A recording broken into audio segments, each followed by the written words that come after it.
Assalamualaikum warahmatullahi wabarakatuh. Mohon restu dulur-dulur melanjutkan perjuangan. Semoga kita semua selalu dalam limpahan rahmat serta hidayah dan pengampunan dari Tuhan, dan dipermudah segala urusannya, cita-citanya, harapannya. Dan bagi yang sedang sakit, cepat disembuhkan penyakitnya. Yang sedang bermasalah, cepat diselesaikan oleh Tuhan Yang Maha Esa, dibantu oleh para dewa, para malaikat agar segera persoalannya cepat selesai dengan hasil yang terbaik. Amin, amin, amin ya rabbal alamin. Mohon doa restu, lanjutkan perjuangan dan doa di malam hari.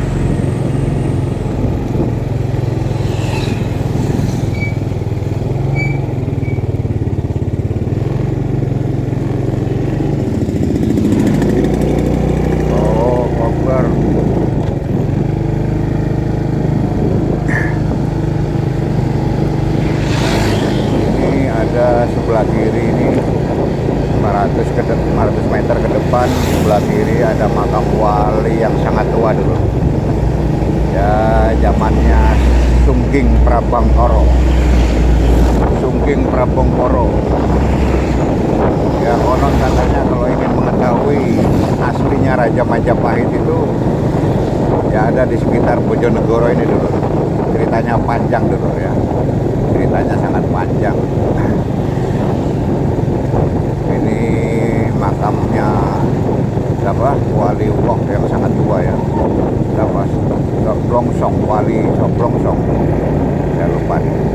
Ini. Blongsong ya. Desanya namanya Blongsong. Syekh Blongsong lah ya. Ada hubungannya dengan kisah Prabu apa tadi? Prabangkara ya. Dan konon katanya kalau ingin mengetahui kisah sejarah siapa yang duduk bertahta di Kerajaan Majapahit ya, di periode terakhir itu ya, itu siapa aslinya itu. Nah, itu ceritanya. Seru ceritanya dulu ya. Dan raja yang Majapahit yang aslinya kemana gitu ya, dan yang duduk akhirnya itu siapa yang dikira sebagai Raja Majapahit. Tapi sayangnya yang menceritakan pada saya sudah almarhum dulu ya, sudah sepuh, sudah almarhum.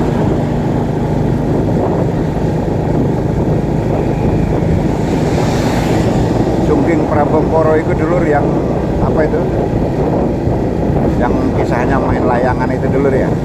Kisahnya main layangan, bisa naik ke layangan itu dulu ya.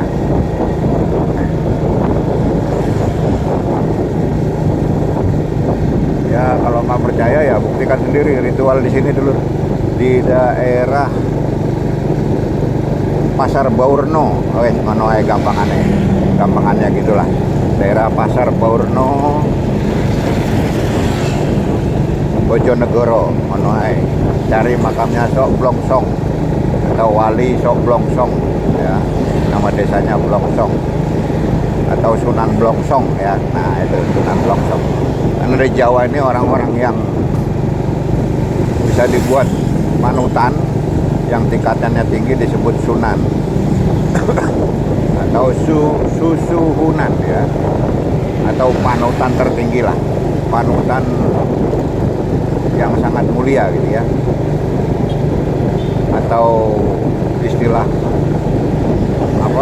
barunya Wong Agung. Nah, istilahnya Wong Agung atau Wong Waskito. Nah, istilah dulunya itu Wong Agung atau Wong Waskito.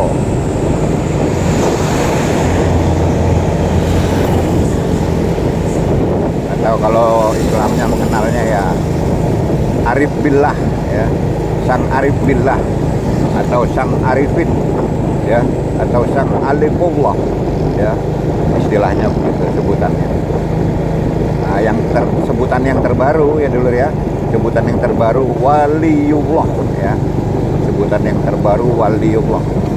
Kalau di Al-Quran ya nggak ada waliullah dulur, yang ada ala inna awliya la khaufun alaihim wa la hum yahzanun. Kalau kamu merasa dirimu wali, istilahnya dulu. Ini bukan artinya dulu ya. Ini maknanya saya ucapkan makna. Saya jarang mengucapkan arti. Saya selalu mengucapkan makna ya. Saya anggap pendengar saya, pengikut channel saya adalah orang-orang dewasa, bukan orang-orang yang awam beragama, ya kan? Bukan orang-orang awam berreligius ya. Jadi saya selalu langsung ke makna, bukan ke arti ya.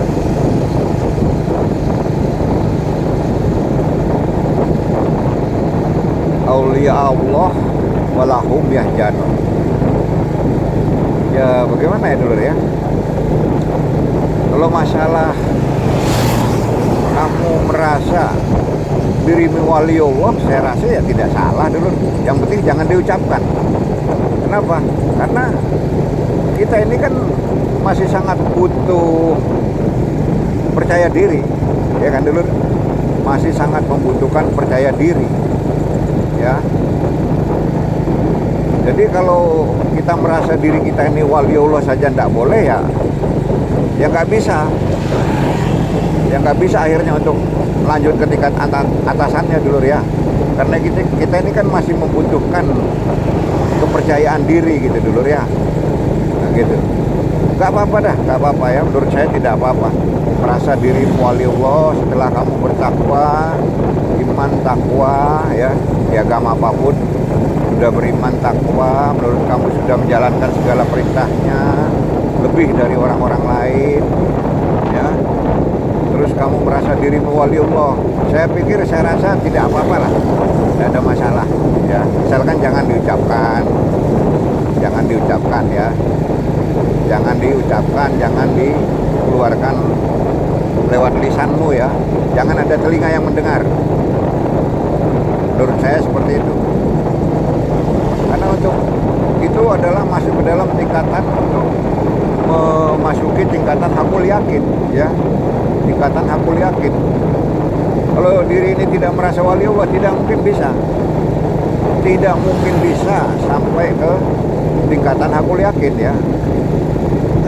Saya nih kalau bercerita nih selalu pasti gitu dulu ya. Karena apa? Saya ngalami sih dulu ya. Karena saya menjalaninya ya. Jadi saya sesungguhnya saya sedang menceritakan kisah perjalanan saya sebetulnya di channel ini ya. Di channel ini membahas apapun sebetulnya saya sedang menceritakan kisah pengalaman perjalanan hidup saya.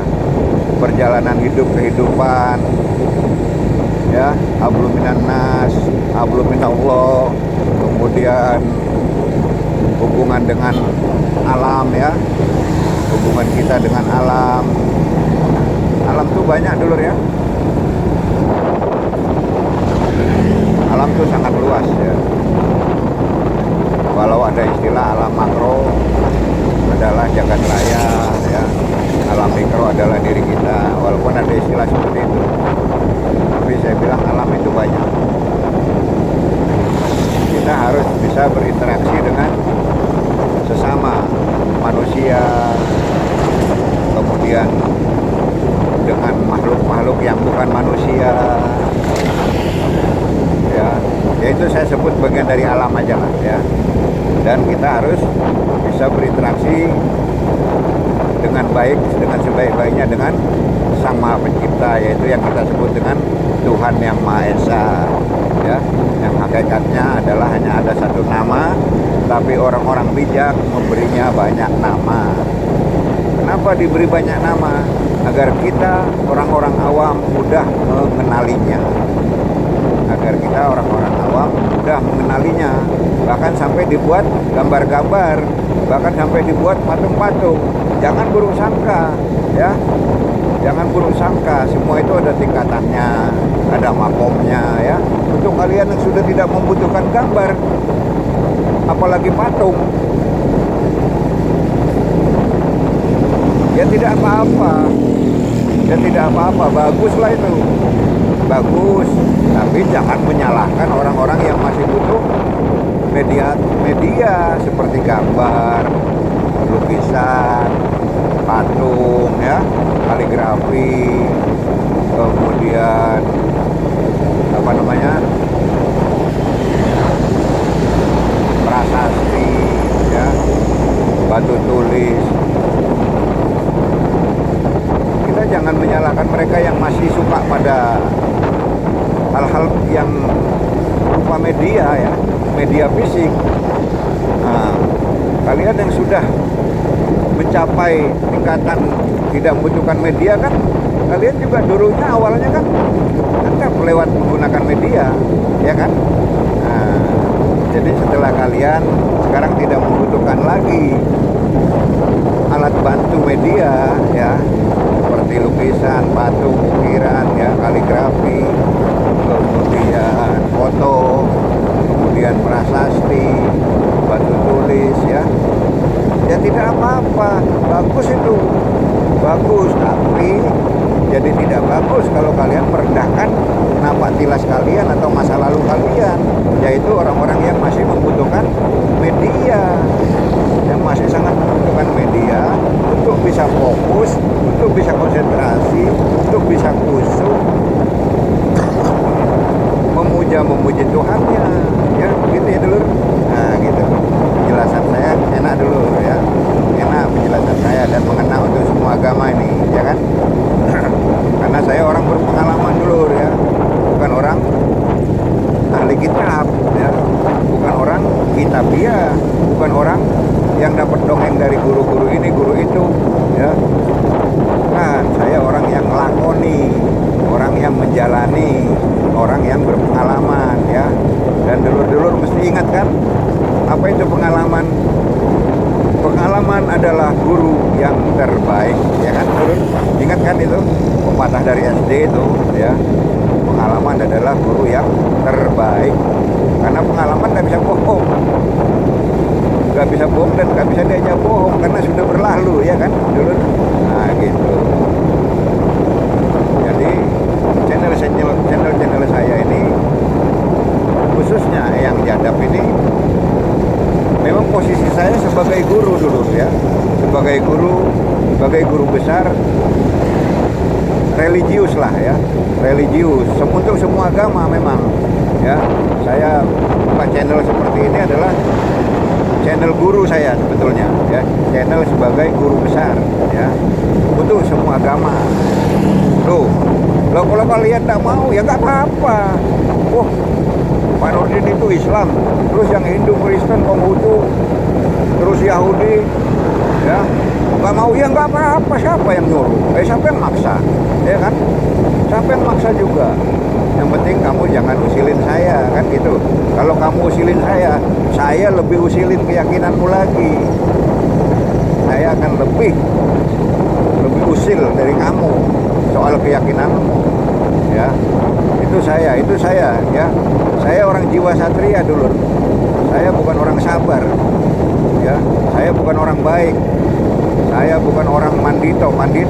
Saya orang kesatria dulu. Kesatria itu tidak mau digarai dan tidak mau menggarai ya. Satria itu tidak mau ganggu orang tapi tidak mau diganggu orang, sehingga dia tidak mengenal kata maaf ya. Gak ada itu satria mengenal kata maaf, karena memang dia menerapkan prinsip pada dirinya bahwa dia tidak mau ganggu orang tapi jangan ganggu saya. Itu memang jiwa kesatria dulu. Saya ini jiwa kesatria dulu ya. Saya bukan Pinandito. Saya bukan Pinandito, jiwa saya jiwa satria. Anda bersalah pada saya, Anda harus menebusnya. Tidak butuh terus saya tidak butuh kata maaf ya. Saya sebagai orang yang berkarakter satria dulu tidak kenal kata maaf dulu. karena saya juga tidak mau berusaha, tidak mau berbuat salah kepada orang lain ya. Jadi kalau orang bersalah pada saya, hati-hati, karena tidak ada kata maaf, tidak kepake bahasa-bahasa lisan minta maaf itu, tapi tebus kesalahan kepada saya. Itulah jiwa ksatria. Tidak berlaku bagi seorang ksatria sejati itu, saya minta maaf ya, oh nggak berlaku. Bagi ksatria sejati tidak akan nyubit kalau tidak mau dicubit, tidak akan menyakiti orang kalau tidak mau disakiti orang, tidak akan sombong kalau tidak mau disombongi orang, tidak akan menghina orang kalau tidak mau dihina orang. Itu jiwa ksatria.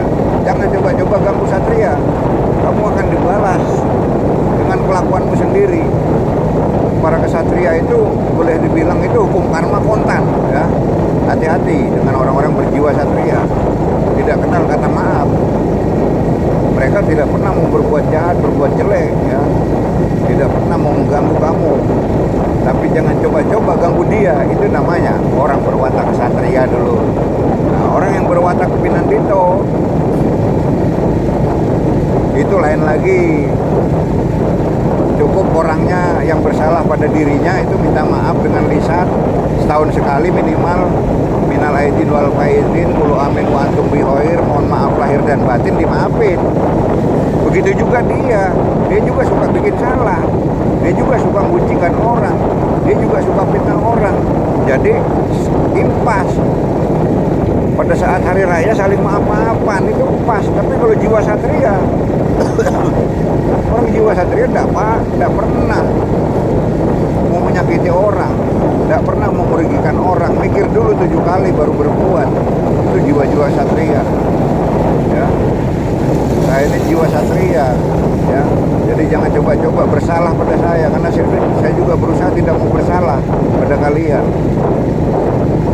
Tapi kalau kalian bersalah pada saya selalu pesan jangan pernah minta maaf ya sama saya. Maksudnya saya ini jiwa satria, tidak kenal kata maaf dan tidak kenal untuk menyakiti orang ya. Saya tidak akan cubit kalau tidak mau dicubit. Saya tidak akan mau menyakiti orang karena saya juga tidak mau disakiti orang. Saya tidak mau menghina orang karena saya juga tidak mau dihina orang. Saya tidak mau difitnah orang karena saya juga tidak mau difitnah orang ya. Hati-hati berhadapan dengan satria, karena pasti akan dibalasnya kamu ya. Kamu akan dibalasnya. Lain lagi yang berjiwa pinandito ya.